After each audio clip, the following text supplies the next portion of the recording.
Assalamu alaikum and welcome. This is the only way up, and today's topic is this discussion and debate around grooming of young girls.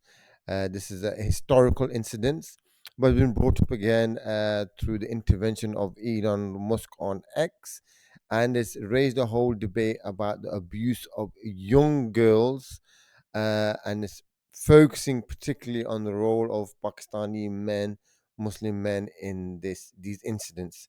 So, how do we discuss this and how do we open this up? Welcome, Salam, Shani. Yes, it's UK. The whole political media has been dominated by discussions about grooming gangs, and I actually feel the real issue actually is not being discussed. What you're finding is there's a lot of political posturing, there's a lot of point scoring, and you'd be shocked that why would that even happen on an issue that's so important. But that's unfortunately where we are. So I think Elon Musk's contribution to this discussion, the Tories jumping on it, it's really muddying the waters. And I think Keir Starmer's speech at Prime Minister Question Time probably sums it up that the Tories were in power for 14 years. After multiple local inquiries and a national inquiry, they didn't implement any of the recommendations from these reports. So now they're trying to raise this issue and they really, really want to highlight the Pakistanis that were involved and things like that. And, if you want to deal with this issue, sexual exploitation is a massive problem in the UK, even if grooming didn't exist. And even the term grooming is more of a political term rather than a legal term. Legally, what we're talking about is sexual exploitation, whether it's of children or whatever, and it's right throughout the UK. It's a massive problem. However, when Pakistanis were involved in setting up gangs and doing this, the right wing jumped on this and gave it a lot of coverage.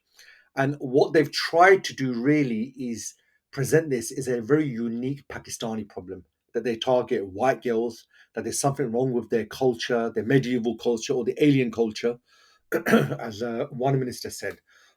However, none of the recommendations and none of the issues are actually being addressed. Now, what we do know is that the police neglected to deal with this, which is not a surprise because they did the same thing with Jimmy Savile, and they've done the same thing in many other areas.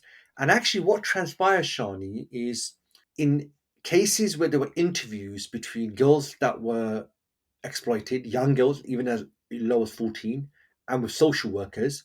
The police just believe because these girls are from the bottom of society, they're basically just prostitutes. They're basically just sleeping around. That's how the police treated it. And what this really shows you is because these were girls from the bottom of society, nobody really cared. So the police knew about it, but they didn't really bother. And what you find is the right wing jumped on it and they've really turned it into a very, or they're trying to turn it into a very specific problem in the north of the UK where Pakistanis are. And firstly, it's quite interesting because the cases where they're Pakistani, firstly, most of these people don't even identify with being Pakistani. They're born and bred here. They don't say these are British born people. They don't say their Britishness is what drives them to do this. This is the country, Shani, where when England loses, domestic violence goes up. So there is a uniquely British aspect here when it comes to relationships and the social system. So what's going on is everyone's trying to point score here. The Labour Party's been struggling, so the Tory Party are jumping on this, that they're weak on this, that why they're not dealing with it. The right wing are piling even more pressure on. You're finding politicians to appease the criticism. They seem to agree that there is a Pakistani problem to malign it. It reminds me of Brexit will be the nirvana to all of the UK's problems.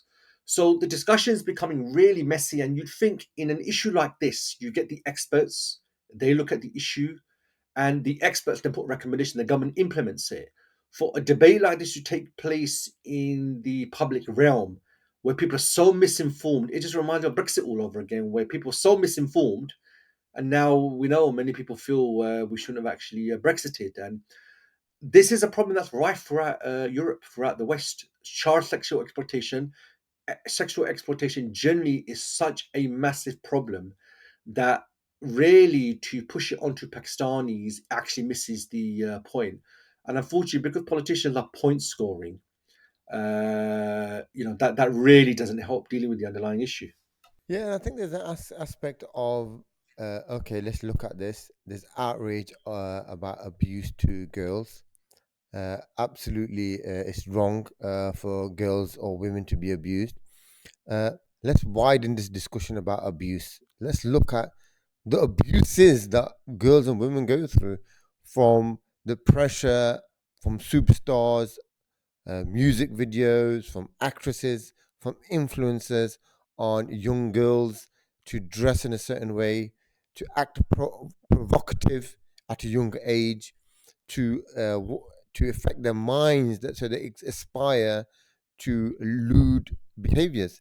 Isn't this abuse of their minds? All the way to a culture where body count is norm, starting intimate experiences at a in teenage years or even younger is part of growing up now. Isn't this abuse of girls' innocence? In schools, they give children male genitalia models and tell them, go take this home. They show videos of intimacy to boys and girls. In primary age school kids, they're showing books of body parts and they're saying it's all okay. Isn't this abuse of children's innocence? And then we also see the we all know the pressures on women become get into a career, then have children, delay family, and be super mom, and make sure you're on top of your game at work. And then what happens? Uh, Breakdown, mental health, turmoil. Uh, isn't this abuse of women? And even as go far as look at the elderly. This week that they're talking about kicking the care review down the road for a few more years. Elderly women, they've raised families, they've had children, they've looked after everyone, they've done the right thing. And when it comes to them to be looked after, there's no one to be seen. The kids ain't to be seen, the family isn't to be seen, and the state isn't to be seen. Isn't this abuse of women?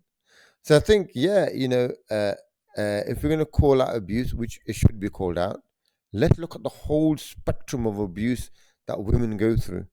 And you can talk about the adult entertainment industry. It's been for decades, and the some of the adult websites, they're the most viewed in the world. Isn't this abusing women's honor and dignity, degrading them to just sensual experiences? Isn't this abuse? And even when you look at OnlyFans, I've seen a clip where 10% of American women between the ages, I think, of 18 and 25 are on OnlyFans. Why? There's no one to support them financially. There's no one to be for them financially. Isn't this abuse that they have to go sell their bodies, sell pictures of their bodies, sell videos of their bodies so they can have a home, so they can get by? Isn't this abuse of women? So I think this narrowing it down and leaving this legalized abuse that's happening out there is a very, very dishonorable way of approaching this, and women are really being let down by this, by narrowing this discussion and rather than opening it all up. Yeah, absolutely, Shani. Yeah, I mean, what was interesting was if you look at the victims, a lot of these girls were from broken families. They're from families where they're single mums. A lot of their mums have addiction issues. So, what this really reveals is the broken society that the UK has.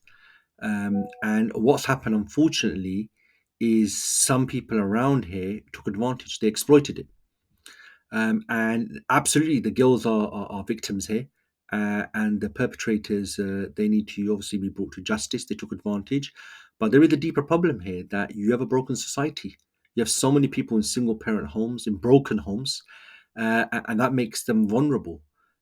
So you know, none of this is being discussed at the moment. All that's being discussed is there's a problem in the Pakistani communities up north, and that's it. And it reminds me, unfortunately, of the Brexit argument that by leaving the EU will save 200 million quid a week that can go to the NHS. That never transpired. And that's why I'm not surprised that none of the recommendations from the national inquiry in 2022 has actually been implemented. The other thing also actually is from a national perspective, they're finding that 88% of perpetrators are actually white. So if you're going to blame this on Pakistanis, if you look at the national statistics, it's mostly white people. So by narrowing it down to Pakistani areas, that doesn't actually tell you anything. Pakistani culture actually teaches you to respect your elders, to protect your girls. So this is, what you really had here was people who didn't follow Islam. They weren't even following their culture. What they've done is they've exploited, taken advantage, and this is the furthest thing you'll find from Islam or the culture of our parents. So there's actually quite a few issues that really reveal here that there are some underlying issues in Western society. These are the countries that invaded other countries to spread their way of life when they've got these sort of issues at home. So by blaming the Pakistani community, you are not dealing with the underlying issues, and it will just get worse. It will create more and more problems in the society. And unfortunately, this seems to be the point scoring that's going on between the politicians currently. Yeah, I think, like you mentioned earlier, I mean, this is probably a message, or I'm talking to the average person who's thinking about going to reform, who's thinking about Britain first, who's really been aggravated and is upset by what they're reading and seeing on these grooming gangs, is to take a step back and look at the bigger picture. What is going on? I can remember in 2010, 15 years ago, David Cameron would say, broken Britain. This is broken Britain. We're living in broken Britain. The whole system's broken, and this is 15 years later. And now it's the break is even deeper. The damage is even bigger. And we do need to take a step back. That in 15 years, they've not been able to fix it. There's no signs of it being fixed. It's going even worse. And this is the political system. Is what it does. It scapegoats, brings up the past, blames dinghies, blames migrants, blames Pakistanis, blames this, and in the same time, since 2019 to 2024, which is 5 years, in that period, the FTSE 350, i.e., the biggest companies, 350 biggest companies in the UK, their profits have gone up by 70 plus percent. So has tax revenue gone up by that much? No. Have the people seen the benefit of that? No. So it is a case of taking a step back and realizing what are the causes of broken Britain and the problems that I'm facing. Is it because of X group, X people, X this, or is it because of this political class that's looking after the elite and allowing everyone else to suffer? So it is looking beyond the headlines, beyond the rhetorics, beyond the passionate and saddening stories, be looking beyond the hurt that people are going through and trying to identify the correct causes for a lot of this suffering and misery that's going on. Because the politicians, all they're doing is coming out with more and more extreme rhetoric on this whole issue. So, Jazakallah khair for your thoughts. I'm sure we'll discuss this in the future podcasts. And Assalamu alaikum wa rahmatullahi wa barakatuh.